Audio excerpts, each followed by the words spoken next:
As a Darug person, I'd like to welcome you to the land of the Gadigal. And also, I would like to welcome Thomas, who is our main man. And I'd like to thank him very much for everything he's doing and getting his name out there and giving all of us a very good name. Thank you, Auntie Carol. And now we've got the most incredible experience. Thomas is going to do an acknowledgement of country in Gaelic. Good morning. Céad fáilte roimh nacht. Bhuailm I dús báire ahananta sa thuairt de hailte ársa na dreamh Gadigal don treamh éora bhfuil muid I leog inniu ina seasamh ina lí nó ag spáisteireacht uire.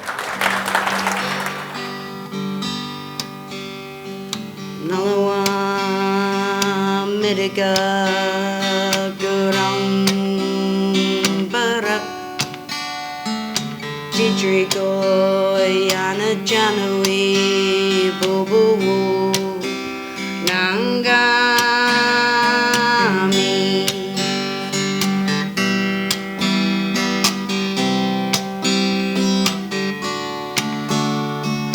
Come in and sit down.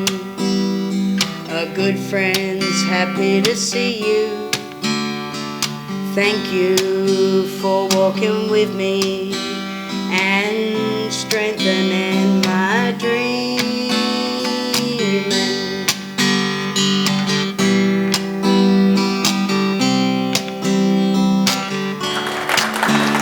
I acknowledge the traditional owners of these lands, the Gadigal people, and their elders past and present. I also want to acknowledge my comrades in the room, both from the union movement, Keto, the branch secretary here, Teachers Union, and my comrades that have been a part of this movement since, well, for much longer than the existence of the Uluru Statement. You know, you wonderful people that have worked on reconciliation for over 20 years now.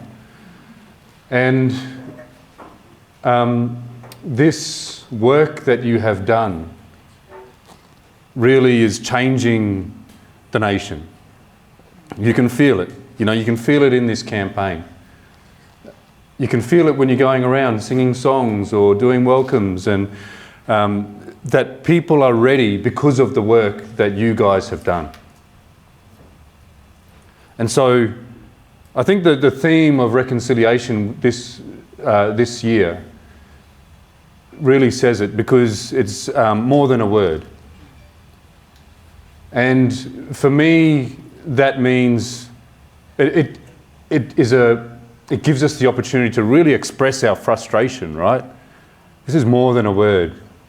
We've had all the teas and the breakfasts and all the reconciliation events year after year, yet things remain the same. We are still proportionately the most incarcerated people on the planet. We still die 8 years younger than other Australians. What we are campaigning for is that opportunity in one moment, when the ballot's open, for us to fundamentally change that relationship in a permanent way.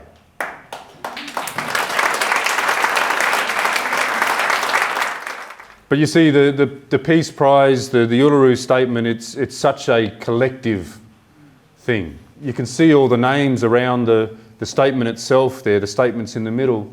That's around 250 Aboriginal and Torres Strait Islander people from all around the country that came together at Uluru. And you can still see the pencil marks there. This blank canvas was on a table, flattened out on a table, and we lined up after we endorsed the Uluru Statement with standing acclamation, and we put our names there, and many of us put our country. And you know, that in itself is a collective thing. But then there's hundreds of years of struggle behind this sacred document here. And then beyond that struggle against colonisation, you see the artwork around the outside, painted by Anangu law woman Rini Kulucha, Charmaine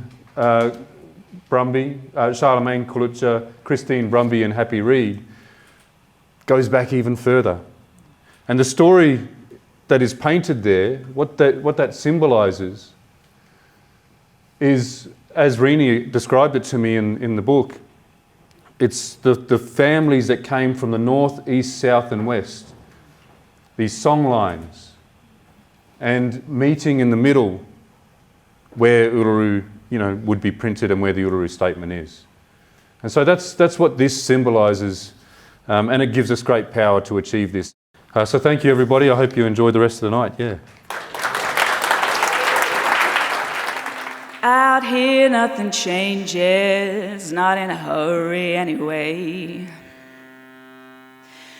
You can feel the endlessness with the coming of the light of day. Talking about a chosen place. They want to sell it in a marketplace. Look out,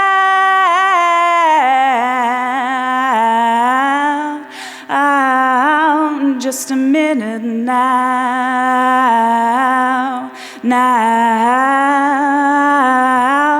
Standing on solid rock, standing on sacred ground, living on borrowed time with the winds of change blowing down the line,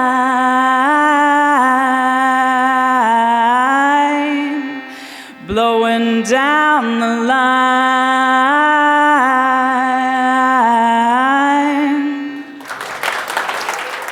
Finding our heart. Aimsiú or Chroí. For the children who will teach us how to find our collective heart. Don na páistí a bhúna dóin conas len or Chroí chomhaitin a Aimsiú. We live in a big, beautiful country. Tá muid an argónaí I dtír mhór álainn. And we come from many different parts of the world. Together, our nation is called Australia. Agus is as go leor tíre agus cantracha éagsúla pudan down a tháinig muid. Agus tugtar Australia an náisiún. Before this place was called Australia, we Aboriginal and Torres Strait Islander people were here for thousands and thousands of years. Sol má an níomnach Australia an áit seo, hí bondúchasí agus daoine as Oileán Torres Strait ina gcónaí an seo a bheith na mílte agus na mílte blianta roimhe.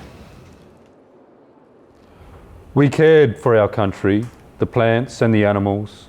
We sang, we danced, we worked, we learnt, we shared. Thugmuid ar a bhacht an talamh na plandaí agus na hanmhaithe. Chanmuid, rinnemuid dausa, d'oibrimuid, dólamuid, rinmuid. We were the first to bake bread, and we invented many ways to live with the land. We have the oldest living culture on the planet. Ba bhuidne a bhácail arán don chéadú riamh agus chummuid bailí éagsúla maireachtáil a deanta leis an talamh. Is agan atá an cultúr is ársa domhan. When Captain Cook arrived, our way of life changed and we were treated badly and ignored. Nuair a tháinig an Captain Cook, dahraí ar síl go tubaistach agus caithe go donna linn agus tug a nabhard orrin. So we protested and we asked all Australians to listen to us because we know our country, because our country is sad and we need to find our nation's heart to make it better. Dá bhrí sin rinnemuid agóidíocht agus díormuid na hastrálaí fad éisteach linn, mar tá sean aithne agan ar dír. Mar tá dír faoi bhrón agus ní mór duine Chroí ar náisiún a Aimsiú agus bise go chuir. The Prime Minister, the leader of all Australians, asked us, how do we find the heart of our nation? Chur an príomh ara ceanara na hastrálaigh ulig ceisteorin. Conas is féidir Chroí an náisiún a Aimsiú. So, with many other Aboriginal and Torres Strait Islander people, from all points of the southern sky, Mar sin na deanta galore bandúchasí agus Iláni as a Torres Strait agus as gach cúneid an spéir ó Yas. We showed the Prime Minister how to find the heart of the nation. We started with the truth. Has Spánmuid don phríomhhaire conas Chroí ar náisiún a Aimsiú. Hosamuid leis an írinne. The heart of the nation did not come with the ships. Níor tháinig Chroí an náisiún leis na longa. It did not grow on the farms. Níor ás séas na fermacha. The explorers couldn't find it, Ní rán na taiscéalathe ábalta é Aimsiú. though they searched far and wide. Cé go chóirta siad a bhd is a géin. It wasn't in the banks Ní rá séas na bancinne. or in the ground Ní ná faoin talamh. or in the big cities. Nás na caracha móra ach an irid. And it wasn't in the rulebook. Agus nírá sé sa monracht ná leabhar na rialacha. Where is the heart of the nation? Cá bhfuil Chroí ar náisiún. The heart of the nation has always been right here. Bhí Chroí ar náisiún an seo anamsa i mo chríomhrach. And here in our voices. Agus an seo in ar glórtha. When we all came together at Uluru, we invited all Australian people to accept our voice and our culture as a gift. Nuair a tháinig muid le chéile in Uluru, thugam mar cuiread a bhainte na Hastrálaí, ghlacha len an glór agus cultúr mar frontanas. We invited everyone to listen to our heart in our songs, see our heart in our dances, learn where our heart is from in our stories and languages, and how we have cared for our environment. Thugam mar cuiread do gach daine éisteach len ar Chroí, sna hórán, in ar rinke, go bhfuil mófar ón ar scéalta agus teangacha, agus an Chroí ar thugmuid aire uá dar timpeallacht. We will only find the heart of our nation and make our country better when First Nations voices are heard. Ní am seo for Chroí ar náisiún agus an tír chur can cin go gluis for glórtha an chéad náisiún. Will you help find the heart of the nation? And widjoid tú lín Chroí an náisiún a Aimsiú? That's the book.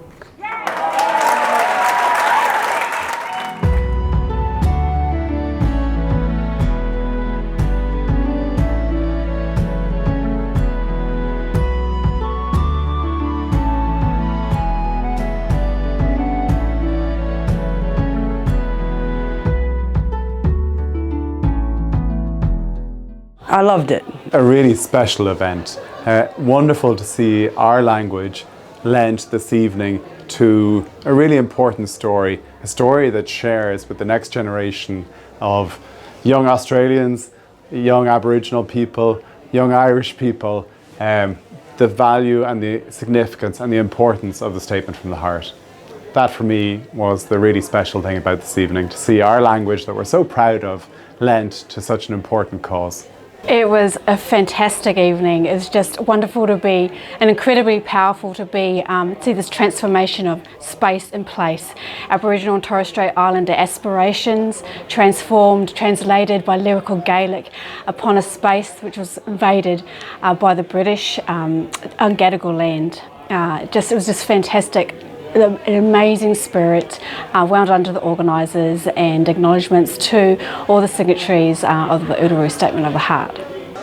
Yeah, I guess, voice, treaty, truth is, the crux of the Uluru Statement of the Heart. The process is, bringing blackfellas all across this country together to really capture that voice of, voice, treaty, truth, what we need to move forward as a country.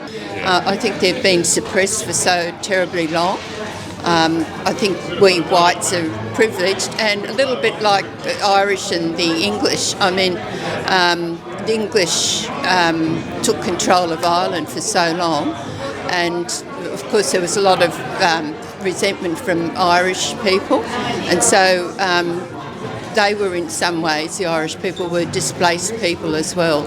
As a foreigner here, as a representative of foreign government, for me it's quite incredible that the Uluru Statement brought together so many people from so many different nations across this continent to bring together their shared aspirations.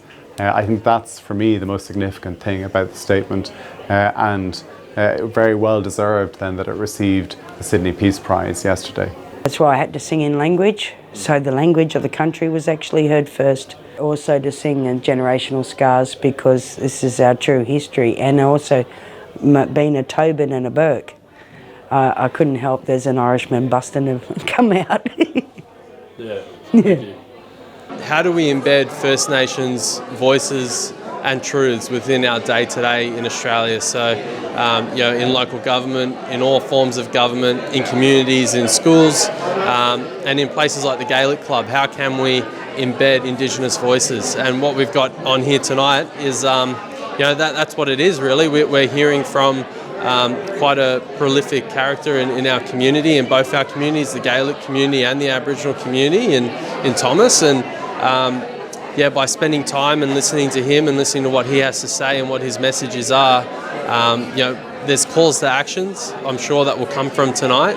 And, the Uluru Statement of the Heart is a call to action. It's embedding First Nations voices. So, it means a lot. The Uluru Statement from the Heart means a lot, and it's really befitting that it's won the award and the prize. And but we're just getting started. There's a lot of work to do. Look, I get it, we've got to work in with a system around the world, but in the same turn too, we have every resource here in this country.